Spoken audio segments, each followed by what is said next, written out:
aarsa jechuudha.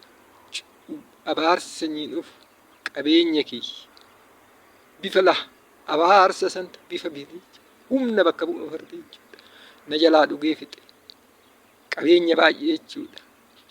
Meeshaan lolaa amma namtichi qabatee deemu kun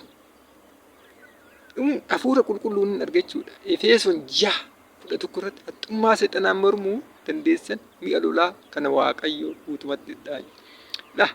Asirratti namichi kan hidhatee jiru shugguxii yookiin meeshaa lolaa isa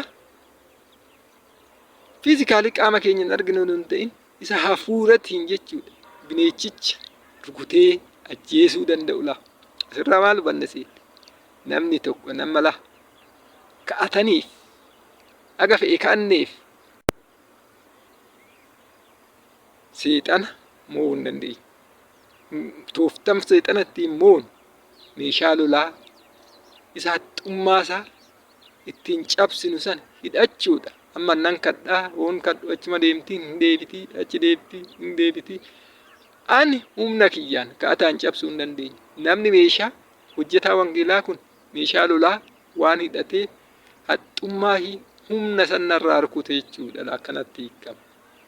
Kanaaf yommuu mul'ata hiiknu sagalee Waaqayyoo irratti hundoofnee hiikuu qaba jechuudha. Sagalee Waaqayyoon hin deemin ijuma hafuuratiin hiikuun hin danda'amu. Sagalee Waaqayyoo irratti maal akka bakka bu'u wanti arginu kun sirriitti mul'ata lammaffaa ilaallammoo.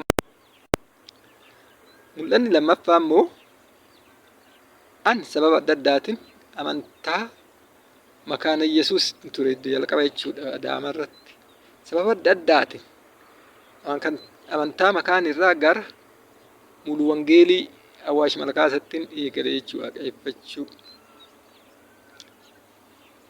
Ka'ata keessa jechuudha yommuu kadhan sumaaf sagada ji'a tokko bu'eessatti Waaqayyo mul'ata isa lammaffaa kana natti argatte.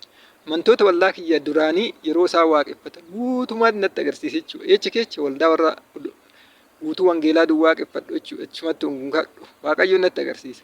Waldaa kana keessa namoonni 3 qofti imimmaan dhangalaasanii waaqeffatu. Maqaan namoota kanaa 3 tokko jaarsa waldaa keenyaa kan ta'e Obbo Abdii jedhama. Hojjetaa Abdiin kun jeesan jaarsa waldaa walitti qabaa jaarsa waldaati. Akkasumas hojjettuu wangeelaa kan taate wangeelaa Tsiyoonii fi ana ture jechuudha. Namoonni kun ma tokkotti waaqeffatu. Namootuma waaqeffatan kan waldaa warra makaana Yesuus boolee Adaamaa natti agarsiisa. Kanan dura waaqeffatu. Isaan keessa namoonni 3 irra